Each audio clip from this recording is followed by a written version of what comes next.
The most violent neighborhood in Detroit. In America. I'm serious. They got a philosopher right in the middle. Yeah. And I thought they was going to interview me for the murders, but no.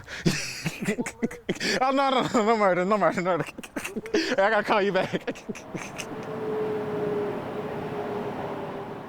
It's not surprising that Detroit, America's most violent city, would have the country's most violent neighborhood.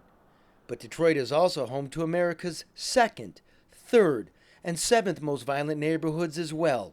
According to a new study by NeighborhoodScout.com, a person living in these neighborhoods has worse than a 1 in 10 chance of being robbed at gunpoint, beaten senseless, raped, or murdered. This shocked even us. So my partner Matt Phillips and I took a drive to the west side, to the exact center of the most violent neighborhood of them all, on American Street.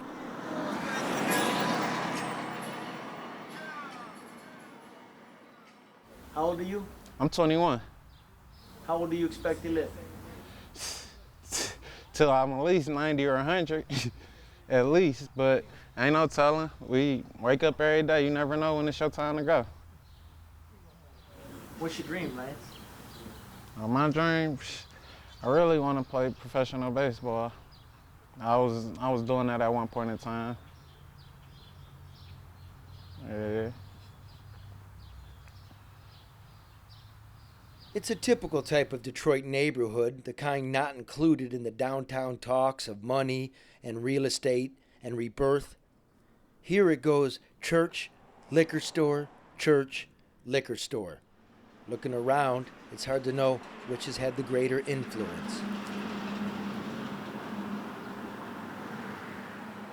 My grandson could have been dead twice, but for the mighty, just for the help of the Lord, because you know what? Nobody was there to save him. We just heard a bunch of gunshots and seen a car, and that was it. Then that's when I found out a person that I knew got killed. When I seen it happen, it messed me up then. Then as I got older, I was just started to understand it. I mean, I understand why it happened, but I started to just not really, I wouldn't even say not really care, but just understand what happened, basically. The bottom line is, here these single parents are trying to raise these kids. These kids don't have anybody at home but television, and they're running loose. We didn't do that kind of stuff. Our parents were parents. The parents of today, they just aren't the same as ours. And I think that's when lies the real problem. And there are not enough uncles in blue to clean up the mess. Exactly. They won't let us be uncles like we used to. Like I had an uncle in blue. He wouldn't allow it. He would kick my you-know-what. It's to the fact if they really care or not, honestly.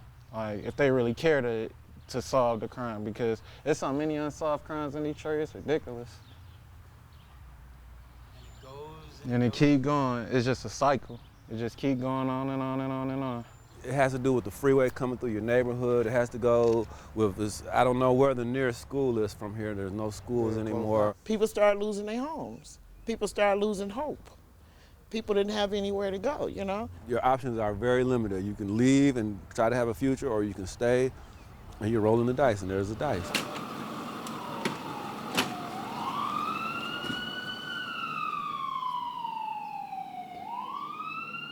We're all cousins living in this thing called America, and when we're gone, they'll talk about us and what we were, whether you lived on American Street or the Avenue of the Americas.